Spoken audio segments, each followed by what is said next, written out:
काफी दिनों से मैं इस प्रतीक्षा में था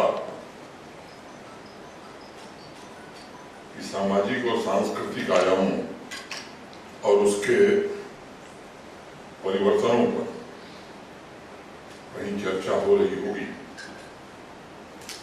खासतौर से जम्मू कश्मीर के किसी शैक्षणिक परिसर में, तो एक श्रोता के तौर पर मैं भी उसमें उपस्थित रहूंगा। मैं बधाई देना चाहता हूं यूनिवर्सिटी के कुलपति जी को, इस सोसाइटी के सेक्रेटरी प्रोफेसर अमीन को, आभा चौहान जी को, जिन्होंने ये आयोजन किया है, जिसमें देश भर के समाज वैज्ञानिक और बाहर से भी कई प्रोफेसर आए हैं। मैं उन सबका स्वागत करता हूं। जम्मू कश्मीर तथा देश के रिच कल्चरल ट्रेडिशंस और उसकी यात्रा और हमारी सोसाइटी पर पड़ने वाले प्रभाव के बारे में आप सब आने वाले 2 दिनों में चर्चा करेंगे। कॉन्फ्रेंस ऐसे समय में आयोजित हो रही है जब भारत इंग्लैंड को पीछे छोड़कर दुनिया की 5वीं बड़ी अर्थव्यवस्था बना है। मुझे लगता है कि आजादी के अमृत कालखंड में स्वतंत्र भारत की यात्रा की एक बड़ी खबर है। 75 वर्ष बाद इससे बड़ी उपलब्धि भारत की कुछ और नहीं हो सकती। जिस देश ने हम पर लंबे समय तक राज किया, आज हमारी अर्थव्यवस्था उस देश से आगे बढ़ गई है। मुझे लगता है कि विचारणीय विषय ये है कि अर्थव्यवस्था के परिवर्तन के मूल कारक क्या है। कभी समय था जब हमारा देश सोने की चिड़िया कहा जाता था। कारण क्या थे? मुझे लगता है कि विश्वविद्यालयों में ये विचारणीय विषय होना चाहिए। और पिछली बार मैं सुन रहा था प्रोफेसर राम से, नॉलेज इकोनॉमी। जब दुनिया में इस बात का आविष्कार नहीं हुआ था कि पानी के जहाज कैसे समुद्र में जाएंगे, उस समय हमारे मैथमेटिशियंस ऐसे थे जो मैथमेटिक्स के आधार पर हमारे पानी के जहाजों को दुनिया के किसी समुद्र के किसी कोने में भेजने में समर्थ थे। जो स्टील हम प्रोड्यूस करते थे वो दुनिया का बेस्ट क्वालिटी का स्टील होता था और उसके बदले हमारे पानी के जहाज सोना लेकर के आते थे, तब हम सोने की चिड़िया बने। मुझे लगता है कि ये ऐसे प्रश्न है, दिक्कतें कहां हैं। मुझे लगता है कि विचार करने की जरूरत है, क्या परिवारवाद और भ्रष्टाचार इसका असर समाज पर क्या पड़ रहा है। क्या ये नहीं दिखाई पड़ रहा है हमें कि प्रतिभाओं का हनन इसके कारण हो रहा है समाज में। और ये केवल भ्रष्टाचार जब मैं कहता हूं तो आर्थिक भ्रष्टाचार नहीं है। कम योग्यता वाले व्यक्ति को प्राध्यापक बनाना, प्रोफेसर बनाना या कुलपति बनाना, मैं समझता हूं इससे बड़ा भ्रष्टाचार कुछ नहीं हो सकता है। पूरी की पूरी पीढ़ी बर्बाद हो जाती है। आप सब समाजशास्त्री हैं, मैंने कभी समाजशास्त्र पढ़ा नहीं। जो समाजशास्त्र के जनक फाउंडर माने जाते हैं, इमिली दुर्खिम, उनके विचारों से आप सब वाकिफ हैं। जब मुझे निमंत्रण मिला तो मैं भी थोड़ा देख रहा था, समझने की कोशिश कर रहा था। दुर्खिम ने अपने जीवन के बहुत साल रिसर्च में खपाए किस प्रकार से सोसाइटीज में परिवर्तन होता है, डेवलपमेंट के बावजूद अपनी इंटीग्रिटी, अपने कल्चर को सोसाइटी कैसे बचाती है और आधुनिकता के तमाम दबाव के बावजूद उसे कैसे संरक्षित रख सकती है, प्रिजर्व रख सकती है। दुर्खिम अगर आज जीवित होता तो शायद भारत की भौतिक प्रगति, हमारी आध्यात्मिक प्रगति, हमारी सांस्कृतिक प्रगति और संवेदनशीलता के संरक्षण और विकास पर वह कुछ न कुछ अवश्य शोध करता और लिखता। कुछ वर्ष पहले एक मैं मैगजीन पढ़ रहा था। सोसाइटी का इतिहास लगभग 3000 साल पुराना है, जो लिखित दस्तावेजों में मिलता है। इसके इतिहास ठीक ठाक ढंग से मौजूद है और आपको मालूम है कि इन 3000 सालों में दुनिया ने 18,000 युद्ध देखे। इसका मतलब हर वर्ष 6 युद्ध, और इसका परिणाम, इसके विध्वंसक परिणाम विश्व ने झेला है। अगर ये सच है तो तमाम धर्म, संप्रदाय, रीतियों, पूजा पद्धतियों, संस्कृतियों, भाषाओं के बावजूद हमने जो तरक्की की है, भारतवर्ष ने जो तरक्की की, जिस प्रकार अभी मेरे पहले आबाजी ने कहा, अनेकता में एकता, यूनिटी इन डाइवर्सिटी को संरक्षित करके रखा है, वो स्वाभाविक रूप से एक भारतीय के नाते हम सबको उस पर गर्व है। इसके अगर डिटेल में जाकर हम देखते हैं तो बड़े सवाल हमारे मन में खड़े होते हैं, और मुझे लगता है कि उसका जवाब यही जम्मू कश्मीर की मिट्टी में ही हमें मिल जाता है, कहीं बाहर जाने की जरूरत नहीं है। पौराणिक किताबों में इस बात का जिक्र है। शंकराचार्य जब कश्मीर आए, उसके पहले उन्होंने भज गोविंदम की रचना की थी। भज गोविंदम से बेहतर तत्वज्ञान और सामाजिक सांस्कृतिक व्यवस्था का दर्शन खोजना बड़ा कठिन काम है। तमाम लोगों ने अनेक प्रकार से अलग अलग ढंग से व्याख्या की है। प्रत्येक व्यक्ति उसे अपने नजरिए से समझता है, और जो मेरी समझ है, मैं मानता हूं समाज के जितने भी संप्रदाय, धर्मों की जितनी भी व्यवस्था है, वो असली मंदिर में एंट्री या मस्जिद में एंट्री का दरवाजा बने। एक बार एंट्री हो गई, फिर दरवाजा पीछे छूट जाता है। और व्यक्तिगत रूप से अगर मैं जब शंकराचार्य को समझने की कोशिश करता हूं, तो यही सीख शंकराचार्य ने दी है।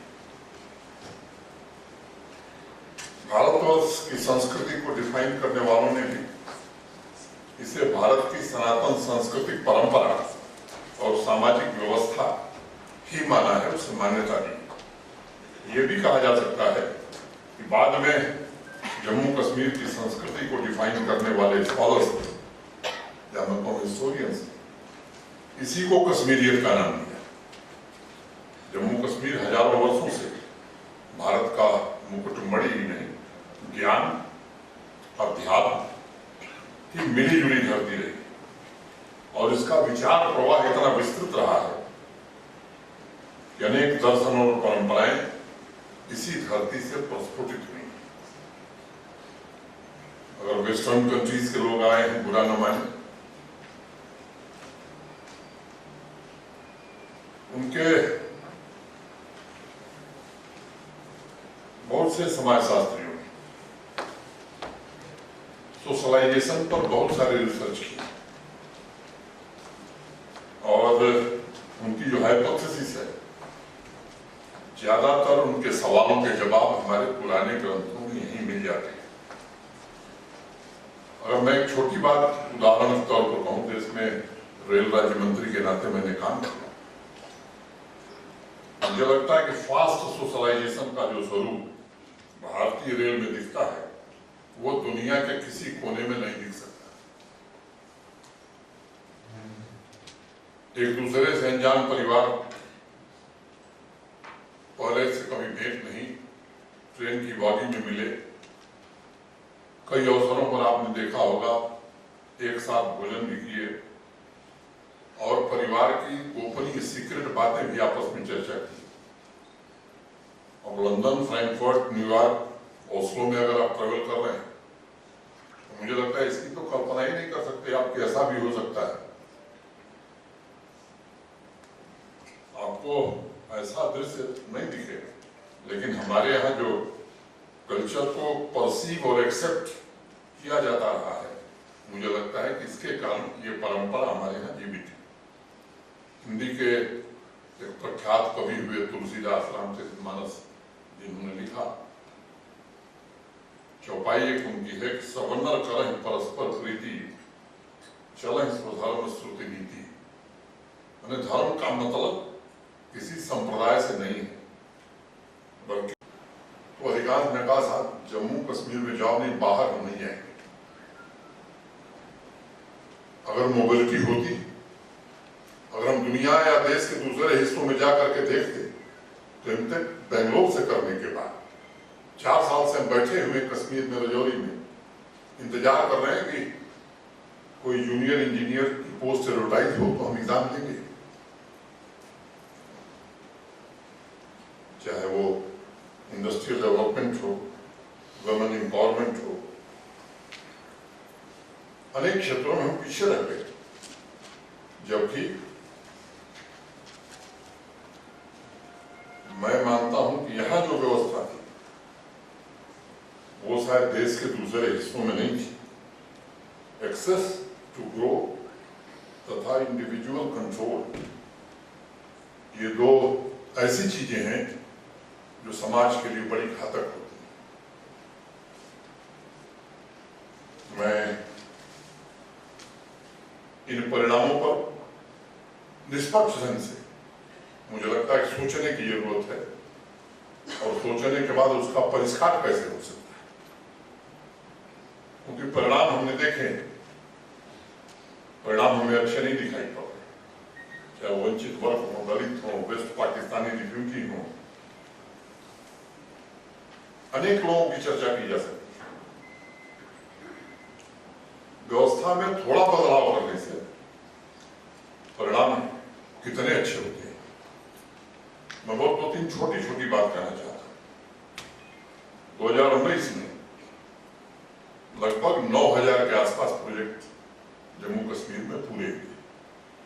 पूरे यूटी कैपेक्स में खर्च हुआ 67,000 करोड़। अगले साल 63,000 करोड़ खर्च हुआ, 21,000 से ज्यादा प्रोजेक्ट हुए। और अभी जो फाइनेंशियल ईयर समाप्त हुआ है, 50,700 से ज्यादा प्रोजेक्ट पूरे हुए। जब सिस्टम से व्यवस्था चलती है, ट्रांसपेरेंसी के आधार पर चलती है, मुझे लगता है कि आम आदमी का, कॉमन मैन का फायदा होता है। जब संकुचित आधार पर व्यवस्थाएं चलती हैं, कुछ इंडिविजुअल्स का फायदा होता है। ये हमें निश्चित रूप से विचार करने की जरूरत है। आजादी के बाद से अब तक प्राइवेट इन्वेस्टमेंट, निजी क्षेत्र में इन्वेस्टमेंट 14-15 हजार करोड़। मैं उसके डिटेल में नहीं जाना चाहता हूँ। 29,080 करोड़ के इन्वेस्टमेंट की ग्राउंड ब्रेकिंग सेरेमनी खत्म हो चुकी 24 अप्रैल को। मोटे तौर पर अभी 20,000 करोड़ के आसपास के प्रस्ताव जम्मू कश्मीर इंडस्ट्री डिपार्टमेंट के पास है, इसलिए उसे स्वीकृति नहीं दी जा रही है कि जो लैंड बैंक था वो हमारा समाप्त हो गया था। नया लैंड बैंक जो एक्वायर किया गया है उसको डेवलप करने की कोशिश हो रही है। डीपीआर बन गई, टेंडर हो गए, एक बार वहां बिजली, सड़क, बाकी सुविधाएं पहुंच जाएंगी तो 20,000 करोड़ के प्रस्ताव भी स्वीकृत कर दिए जाएंगे। सामाजिक असमानता किसी भी समाज में रहे कि किसी समाज के लिए ठीक नहीं।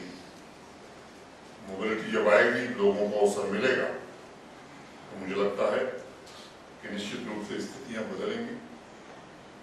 और आज जिस तरह का एस्पिरेशन देश के युवाओं में है, जम्मू कश्मीर के युवाओं में, मुझे लगता है उस एस्पिरेशन के लिए भी आवश्यक है कि हम सब शिद्दत से इन मुद्दों पर विचार करें। महिलाओं को भी उनके अधिकारों से वंचित रखा गया। जिस विश्वविद्यालय के कन्वोकेशन में मैं गया, इस्लामिक यूनिवर्सिटी के कन्वोकेशन में 1.5 साल पहले मैं था, जितने गोल्ड मेडल मिले उसमें 70% बच्चियां थी। कश्मीर यूनिवर्सिटी के कन्वोकेशन में गया, जितने गोल्ड मेडल मिले 68% बच्चियां थी। और मुझे लगता है कि एक दौर था जब वेस्टर्न वर्ल्ड में महिलाओं को वोटिंग अधिकार देने के लिए आंदोलन किया जा रहा था, लेकिन उससे शताब्दी पहले जम्मू कश्मीर की महिलाएं न सिर्फ शासन चलाती थी अपना, बल्कि एक बेहतरीन डिप्लोमेट के रूप में भी काम करती। अनेक नाम आप सबके ध्यान में होगा, चाहे वो यशोवती हो, कोटा रानी हो, श्रीलेखा हो, ईशान देवी हो, ललदेव हो, हब्बा खातून हो, बीबी हौरा हो, ऐसे 50 नाम गिनाए जा सकते। इन पर्सनैलिटीज को समाज में सर्वश्रेष्ठ स्थान प्राप्त था, लेकिन बहुत से स्कॉलर्स की किताबों में इस बात का जिक्र है कि इन जो डिस्क्रिमिनेटरी लॉज हैं, इनके कारण कहीं न कहीं पीछे हो गए।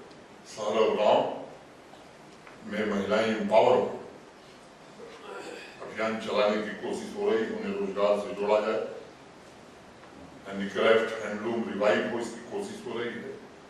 सरमद हफीज साहब बैठे हैं, टूरिज्म भी देखते हैं। टूरिज्म सेक्टर जो मैं कहूँ कि नए प्रकार का ब्लूम आया है, ये कोशिश की जा रही है। जम्मू कश्मीर के जीवन के हर एक पहलू को अगर हम एक साथ जोड़ करके अच्छी दिशा में ले चल सकते हैं तो इसका वैश्विक परिणाम हमें दिखाई पड़ सकता है, और दिखाई पड़ने लगा है। मित्रों, मैं मानता हूं समान अवसर, सोशल इक्विटी, विकास का मुख्य आधार यही होता है, इक्वल अपॉर्चुनिटी।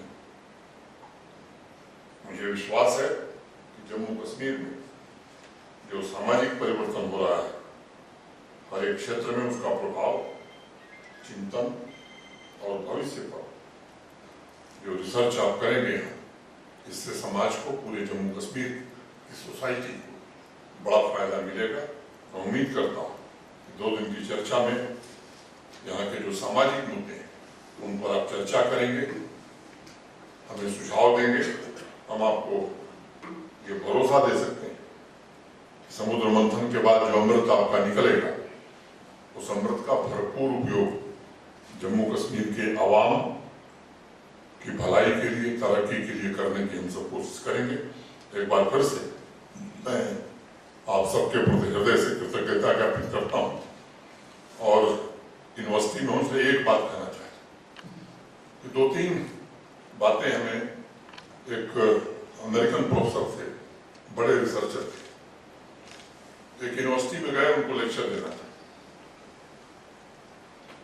संयोग से पहले पहुंच गए, समय से 3 घंटा पहले।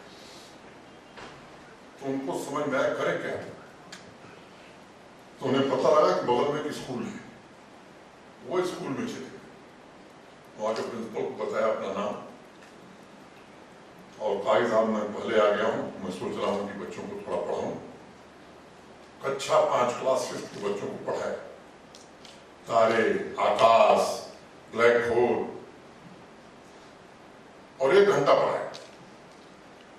50 बच्चे थे उस क्लास में।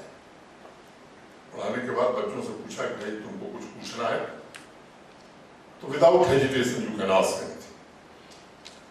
आपको जानकर आश्चर्य होगा कि 50 के 50 बच्चों ने सवाल पूछे, और कई ने तो 3-3 सवाल पूछे।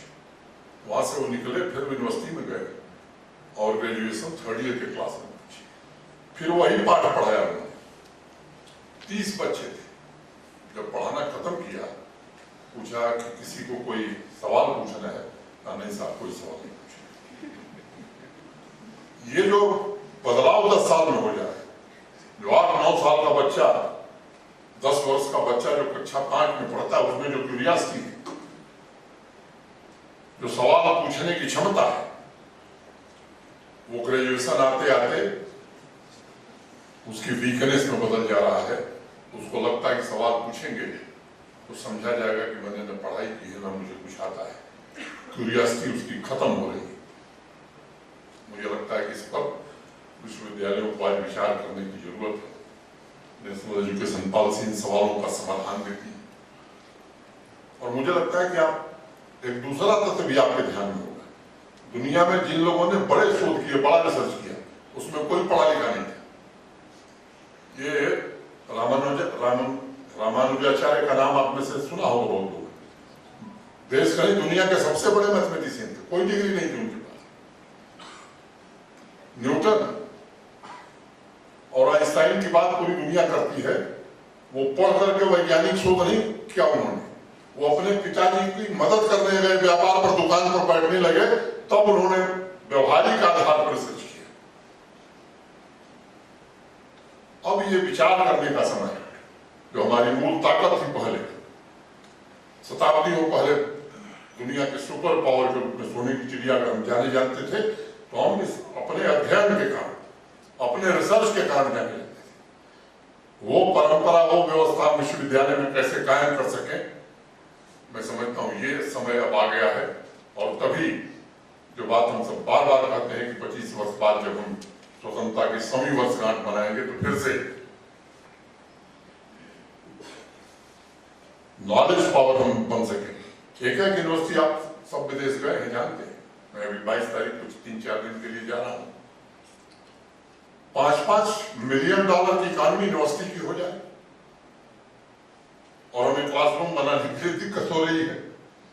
मुझे लगता है कि अब समय आ गया है, और उपयुक्त समय आ गया। जैसा प्रोफेसर रामसू ने कहा, हम गुलाम थे जब industrial revolution, second world war में थे, लेकिन फोर्थ इंडस्ट्रियल रिवॉल्यूशन हम अफोर्ड नहीं कर सकते हैं इसको छोड़ दें।